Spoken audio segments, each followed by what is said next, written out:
की ओर मुख करके पूजा स्थान पर आसन पर बैठकर श्रद्धा पूर्वक श्री गणेश, गौरी, वरुण, विष्णु आदि देवताओं का ध्यान करके पूजन करे और संकल्प करे कि मैं सत्यनारायण स्वामी का पूजन तथा कथा श्रवण करता रहूंगा। पुष्प हाथ में लेकर सत्यनारायण भगवान का ध्यान कर यज्ञोपवीत पुष्प धूप नैवेद्य आदि अर्पित कर स्तुति करें कि हे भगवान, मैं श्रद्धा पूर्वक फल जल आदि सामग्री आपको अर्पण कर बारंबार नमस्कार करता हूँ। कृपया अपने भक्त द्वारा की गई आराधना को स्वीकार करो। बोल दो श्री सत्यनारायण भगवान की जय। अत प्रथमोध्यायाम श्री सूतं उवाच।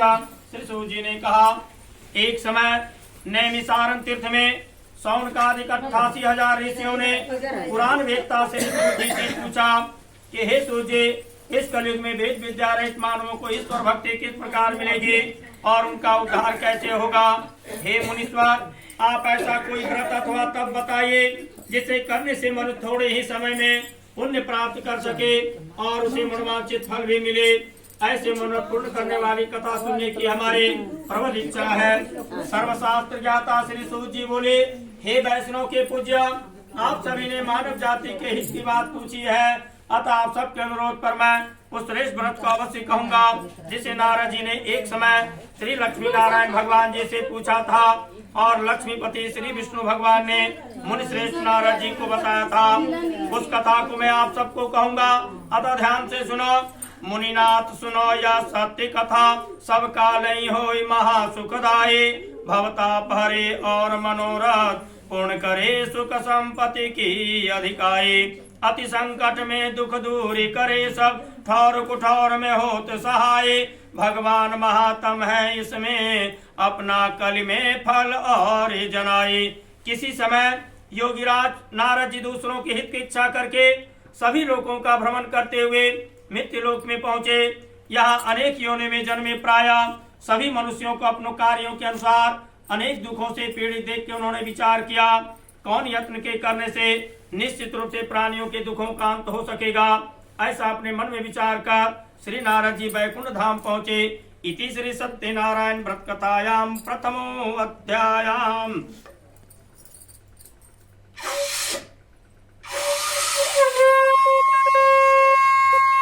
बोल दो श्री सत्यनारायण भगवान की जय।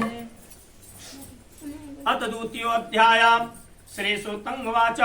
श्री सूत जी ने कहा, विष्णु लोक में नारद जी पीतवर्ण और 4 भुजाओं वाले देवों के इस नारायण को, जिनके हाथ में शंख चक्र गदा पद्म से शोभित थे तथा जो गले में बनमाला पहने हुए थे, उन्हें देखकर उनकी स्तुति करने लगे।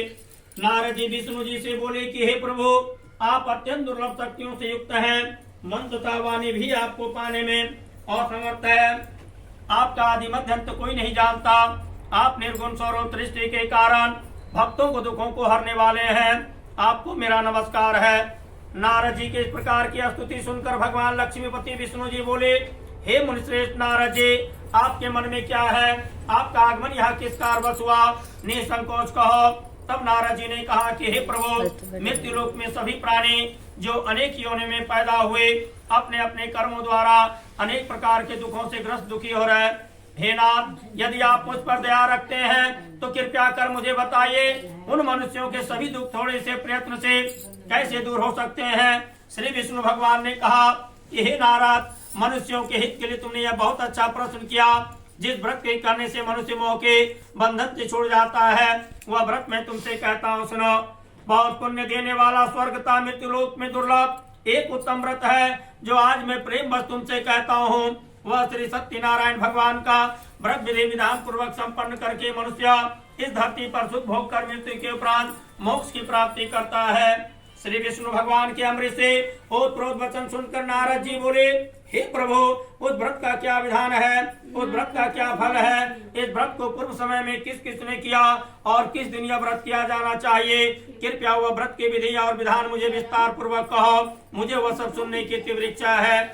श्री विष्णु भगवान बोले, हे नारद, सभी प्राणियों के दुखों शोकों का दूर करने वाला यह व्रत सभी स्थानों पर विजय करने वाला अमोघ अस्त्र है। भक्ति और श्रद्धा युक्त मनुष्य किसी भी दिन श्री सत्यनारायण भगवान की संध्या के समय ब्राह्मण बंधु बांधव से धर्मपरायण होकर पूजा करे।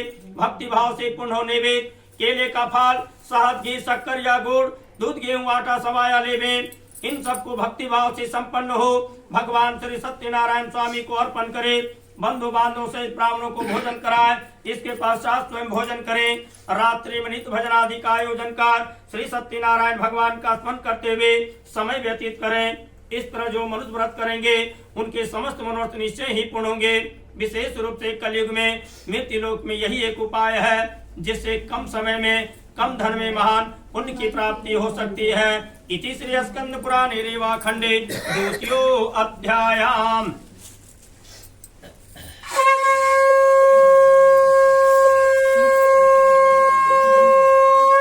बोलो श्री सत्यनारायण भगवान की जय।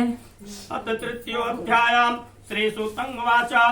श्री सूत जी ने कहा, हे ऋषियों, जिन्होंने पहले समय में व्रत को किया, अब मैं उनका इतिहास कहता हूँ, कृपया आप सब ध्यान से सुने।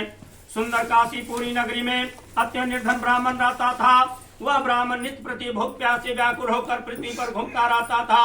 ब्राह्मणों से प्रेम करने वाले श्री विष्णु भगवान ब्राह्मण को दुखी देखकर एक दिन बूढ़े ब्राह्मण का धारण कर दुखी और निर्धन ब्राह्मण के समक्ष पहुंचकर आदर के साथ पूछा कि हे विप्र, तुम नित्य प्रति दुखी होकर पृथ्वी पर क्यों घूमते हो?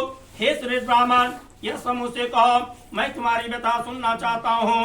दरिद्र ब्राह्मण बोला, मैं एक निर्धन ब्राह्मण हूँ। आप इस समस्या से छुटकारा पाने का कोई उपाय जानते हो तो कृपया कर मुझसे कहें।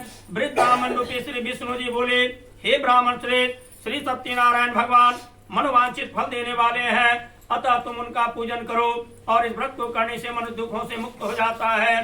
दरिद्र ब्राह्मण को व्रत का सारा विधान बतलाकर बूढ़े ब्राह्मण का धारण करने वाले श्री सत्यनारायण भगवान अंतर्ध्यान हो गए। जिस व्रत के विषय में मुझे वृद्ध ब्राह्मण ने बतलाया, मैं व्रत को अवश्य करूंगा, ऐसा मन में निश्चय कर वह निर्धन ब्राह्मण अपने घर पहुंचा। परंतु उस रात्रि ब्राह्मण को नींद नहीं आई।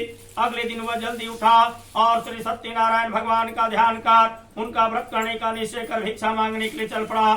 उस दिन उस दरिद्र ब्राह्मण को भिक्षा में बहुत सा धन मिला, जिससे उसने पूजन का सब सामान खरीद कर घर आकर अपने बंधु बांधवों के साथ भगवान श्री सत्यनारायण स्वामी का व्रत किया, जिसके करने से वह दरिद्र ब्राह्मण सब दुखों से छुटकर अनेक प्रकार की संपत्ति से युक्त हो गया और तब से वह प्रत्येक मास व्रत करने लगा। श्री सत्यनारायण भगवान के व्रत को जो मनुष्य शास्त्र विधि के अनुसार श्रद्धा पूर्वक करेगा, वह सब पापों से मुक्त होकर मोक्ष को प्राप्त होगा। आगे जो मनुष्य पृथ्वी पर श्री सत्यनारायण भगवान का व्रत करेगा, वह अपने सभी दुखों से छूट जाएगा। इस तरह नारद जी से सत्यनारायण भगवान का कहा हुआ व्रत मैंने तुमसे कहा। हे विप्र, अब आप और क्या सुनना चाहते हैं मुझसे कहें। तब ऋषियों ने कहा कि हे मुनीश्वर, संसार में विप्र से सुनकर किस किस ने व्रत किया, हम सब सुनना चाहते हैं। हमारे मन में यह सब सुनने की तीव्र इच्छा है। श्री सूत जी ने कहा कि हे मुनियों, जिस जिस प्राणी ने व्रत को किया उन सबकी कथा ध्यान पूर्वक सुनो। एक समय वह ब्राह्मण धन और ऐश्वर्य के अनुसार बंधु बांधवों से अपने घर पर व्रत कर रहा था। उसी में एक बूढ़ा लकड़हारा लकड़ी बेचने वाला वहां आया।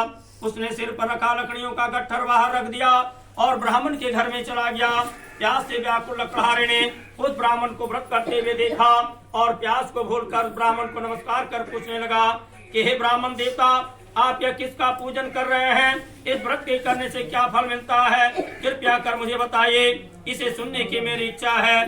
ब्राह्मण लकड़हारे से बोला कि हे भाई, यह सब मनोकामनाओं को पूर्ण करने वाला श्री सत्यनारायण भगवान का व्रत है। इनकी ही कृपा से मेरे घर में धन धान सुख समृद्धि वृद्धि हुए। ब्राह्मण से सत्यनारायण भगवान के व्रत के विषय में जानकर वह लकड़हारा बहुत प्रसन्न हुआ और भगवान का चरणामृत ले प्रसाद ग्रहण करने के पश्चात भोजन कर अपने घर पहुंचा। अगले दिन लकड़हारे ने मन में संकल्प किया, आज नगर में लकड़ी बेचने पर जो भी धन मिलेगा उसी में भगवान श्री सत्यनारायण जी का उत्तम व्रत विधि पूर्वक करूंगा। ऐसा मन विचार कर वह लकड़हारा लकड़ियों का गट्ठर अपने सिर पर रखकर जिस नगर में धनवान लोग रहते थे उस नगर में गया और उस दिन लकड़ियों के दाम पहले दिन से 4 गुना मिला। तब वह बूढ़ा लकड़हारा अति प्रसन्न हो पके केले के फले, शक्कर, शहद, दूध, घी, गेहूं, दही और गेहूं का चूर्ण इत्यादि सामान श्री सत्यनारायण जी के व्रत हेतु लेकर अपने घर आ गया और उसने अपने बंधु बांधवों को बुलाकर विधि विधान के साथ भगवान का पूजन और व्रत किया। उस व्रत के प्रभाव से वह बूढ़ा लकड़हारा धन पुत्रादि से युक्त हो संसार के समस्त सुख भोग कर अंत में वैकुंठ धाम को चला गया। इति श्री स्कंद पुराणे रेवा खंडे तृतीयो अध्यायाम।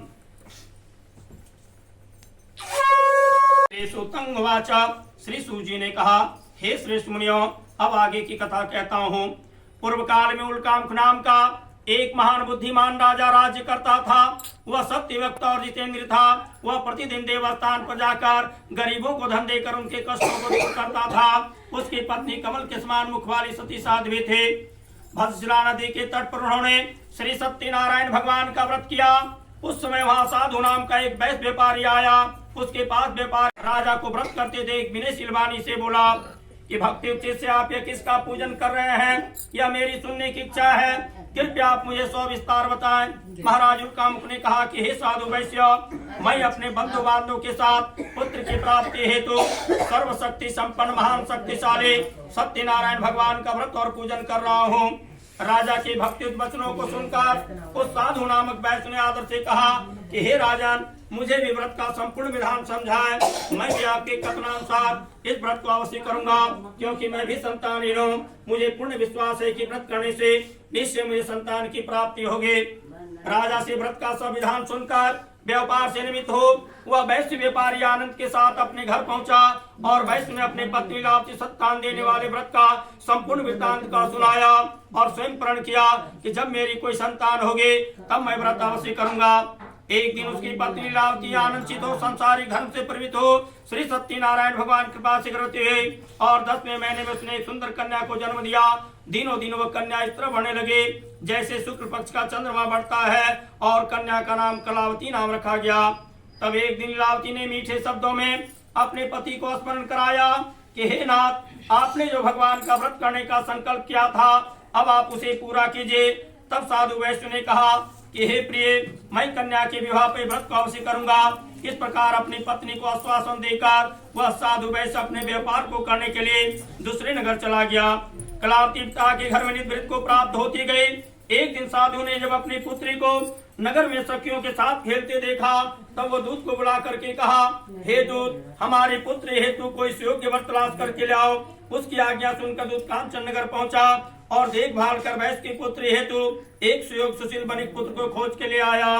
उस योग्य वर को देखकर वैश्य ने अपने बंधु बांधवों के साथ प्रसन्नचित मुद्रा में अपनी पुत्री का विवाह उस बनिक पुत्र के साथ कर दिया। परंतु दुर्भाग्यवश वह विवाह के समय भी श्री सत्यनारायण भगवान का व्रत करना भूल गया। इस पर श्री भगवान क्रोधित हो गए। उन्होंने वैश्य को श्राप दिया कि तुम्हें दारुण दुख प्राप्त होगा। अपने कार्य में दक्ष वैश्य अपने जमाई सहित नावों को लेकर व्यापार के लिए समुद्र के समीप स्थित रत्नासारपुर नामक नगर में पहुंचा। दोनों ससुर जमाई चंद्रकेतु राजा के नगर में व्यापार करने लगे। एक दिन भगवान सत्यनारायण की माया से प्रेरित हो एक चोर राजा के धन को चुरा कर भागा जा रहा था। राजा के सैनिकों को अपने पीछे तेजी से आते देख चोर ने घबरा के राजा के धन को वही नाव में चुपचाप रख दिया जहां वे दोनों ससुर जमाई ठहरे हुए थे और स्वयं वहां से भाग गया।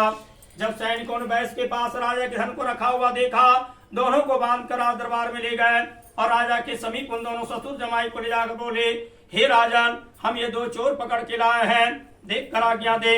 तब राजन उनकी बात सुने बिना ही उन्हें कारागार में डालने की आज्ञा दे दी।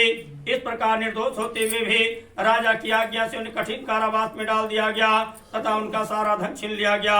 इति श्री स्कंद पुराणे रेवा खंडे चतुर्थो अध्यायाम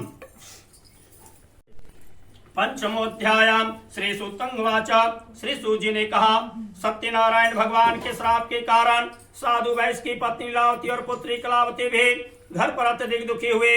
उनके घर में रखा हुआ धन चोर चुरा ले गए। शारीरिक और मानसिक पीड़ा तथा भूख प्यास अति दुखित हो भोजन की चिंता में लीलावती की कन्या कलावती एक ब्राह्मण के घर पर गई। उसने ब्राह्मण को श्री सत्यनारायण भगवान का व्रत करते हुए देखा। उसने कथा सुनी तथा प्रसाद ग्रहण कर रात को घर गए। लीलावती ने अपनी पुत्री कलावती से पूछा कि हे पुत्री, तू अब तक कहाँ रही, तेरे मन में क्या है? कलावती बोली, हे माता, मैं ब्राह्मण के घर में कुछ भोजन के लिए गए थे। मैंने वहां श्री सत्यनारायण भगवान का व्रत होते देखा, इसलिए मुझे वहां देर हो गई।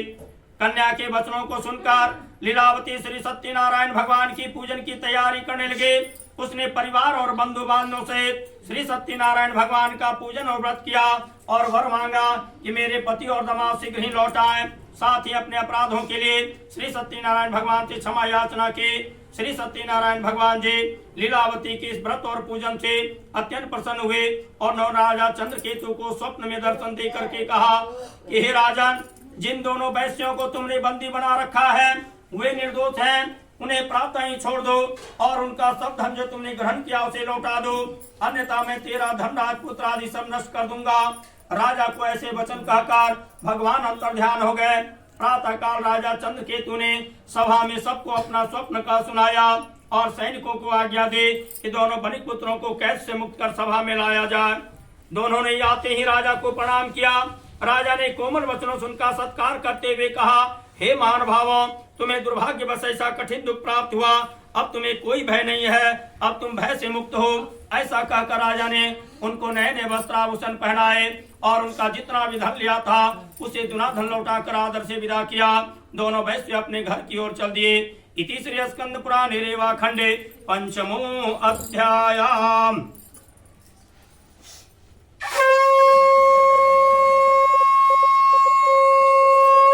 बोलो श्री सत्यनारायण भगवान की जय। अत श्री खष्टोध्यायाम श्री सुतंगवाच। श्री सूजी बोले, वैश्य ने मंगलाचार करके यात्रा आरंभ की और अपने नगर को चला। उनके थोड़ी दूर आगे बढ़ने पर दंडी बैधारे श्री सत्यनारायण भगवान ने उनसे पूछा कि हे साधु, तेरी नाम में क्या है? अभिमानी बनिक हंसता हुआ बोला, हे दंडे, आप क्यों पूछते हो? क्या धन लेने की इच्छा है? मेरी नाव में तो बेल और पत्ते भरे। वैश्य का कठोर वचन सुनकर दंडी बैधारी श्री सत्यनारायण भगवान ने कहा, तुम्हारा वचन सत्य हो। ऐसा कहकर दंडी बैधारी वहां से चले गए। कुछ दूर जाके समुद्र के किनारे बैठ गए। दंडी महाराज के जाने के पश्चात वैश्य ने नित्य क्रिया से निमित्त होने के बाद नाव कुचड़ देखकर अचंभा किया तथा नाव बेल पत्ते आदि देख मूर्छित हो जमीन पर गिर पड़ा। मूर्छा खुलने पर शौक प्रकट करने लगा। तब उसके जमाई ने कहा, आप शौक न करो, यह दंडी महाराज का श्राप है, अतः उनकी शरण में चलना चाहिए, तभी हमारी मनोकामना पूर्ण होगी।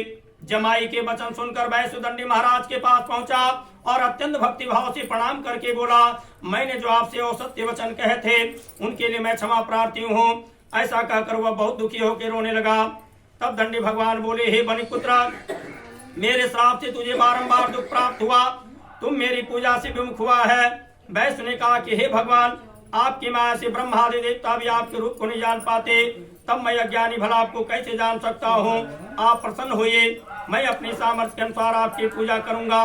मेरी रक्षा करो और मेरे पहले समान मेरी नौका को धन से परिपूर्ण कर दो। उसके भक्ति वचनों को सुनकर सत्यनारायण भगवान प्रसन्न हो गए और इच्छानुसार वर देकर वहां से अंतर्ध्यान हो गए। तब ससुर और जमाई दोनों नाव पर आकर देखा नाव धन से पूर्ण है। फिर वह भगवान सत्यनारायण स्वामी का पूजन कर साथियों सहित अपने नगर को चल दिया। जब वो अपने नगर के निकट पहुंचा तब उसने दूत को अपने घर भेजा। दूत ने वैश्य के घर जाकर उसकी पत्नी को नमस्कार किया और कहा, आपके पति अपने दामाद सहित इस नगर के समीप आ गए। लीलावती और उसकी कन्या कलावती उस समय भगवान का पूजन कर रहे थे। दूत के वचनों को सुनकर साधु की पत्नी ने अत्यंत हर्ष के साथ श्री सत्यनारायण स्वामी का पूजन पूर्ण कर अपने पुत्री से कहा कि मैं अपने पति के दर्शन को जाती हूँ, तुम कार्य पूर्ण करके शीघ्र आना। माँ के जाते ही पुत्री कलावती पूजन एवं प्रसाद को छोड़कर अपने पति के दर्शन के लिए चली गई। प्रसाद की अवज्ञा के कारण श्री सत्यनारायण स्वामी रुष्ट हो गए और उसके पति को नाव से जल में डुबा दिया। कलावती अपने पति को न देखकर रोती हुई जमीन पर गिर पड़े। अपनी जमाई और पुत्री की दशा देखकर साधु वैश्य बोला, हे प्रभु, मुझसे या मेरे परिवार से जो भूल हुई उसे आप क्षमा करो। उसके दीन वचनों को सुनकर सत्यनारायण भगवान प्रसन्न हो गए। आकाशवाणी हुई कि हे वैश्य, तेरी कन्या मेरे प्रसाद को छोड़ करके आई है, अतः इसी कारण इसका पति अदृश्य हुआ है। यदि यह घर जाकर प्रसाद ग्रहण कर लौटे तो इसका पति अवश्य मिलेगा। आकाशवाणी सुनकर कलावती ने घर पहुंचकर प्रसाद खाया, फिर आकर अपने पति के दर्शन किए।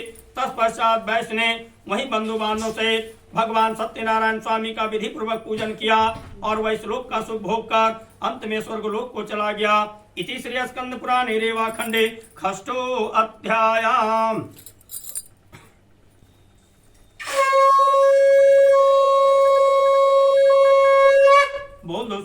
सत्यनारायण भगवान की जय। अथ सप्तमो अध्याय। श्री सूतं उवाच। श्री सूत जी ने आगे कहा कि हे ऋषियों, मैं एक और भी कथा कहता हूँ, सुनो। प्रजापालन मिलिंद तुंगध्वक नाम का एक राजा था। उसने भगवान सत्यनारायण देव का प्रसाद त्याग कर बहुत दुख पाया।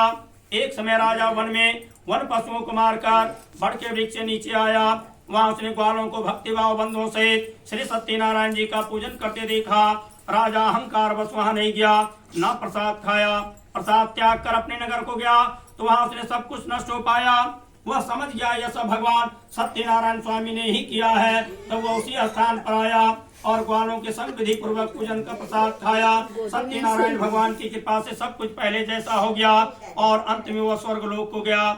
जो मनुष्य इस परम दुर्लभ व्रत को करेगा, श्री सत्यनारायण भगवान की कृपा से उसे धन धान की प्राप्ति होगी। निर्धन धनी और बंदी बंधन से मुक्त होकर निर्भय हो जाता है। संतानहीन को संतान की प्राप्ति होती है तथा सब मनोरथ पूर्ण होकर अंत में वैकुंठ धाम को जाता है। जिन्होंने पहले इस व्रत को किया, अब उनके दूसरे जन्म की कथा भी सुनिए। सदानंद नामक वृद्ध ब्राह्मण ने सुदामा के रूप में जन्म लेकर श्री कृष्ण की भक्ति कर मोक्ष को प्राप्त किया। उल्कामुख नाम के महाराज राजा दशरथ बने और श्री रंगनाथ का पूजन कर वैकुंठ को प्राप्त हुए। साधु नाम के वैश्य ने धर्मात्मा और सत प्रतिज्ञा राजा मोरध्वज बनकर अपने पुत्र को आरे से चीरकर मोक्ष को प्राप्त किया। महाराज तुंगध्वक स्वयं मनु हुए। उन्होंने बहुत से लोगों को भगवान की भक्ति में लीन कर मोक्ष को प्राप्त किया। लकड़हारा भील अगले जन्म में निषाद राजा हुआ, जिसने भगवान राम के चरणों की सेवा कर मोक्ष को प्राप्त किया। इति श्री सत्यनारायण व्रत कथायां सप्तमो अध्याय।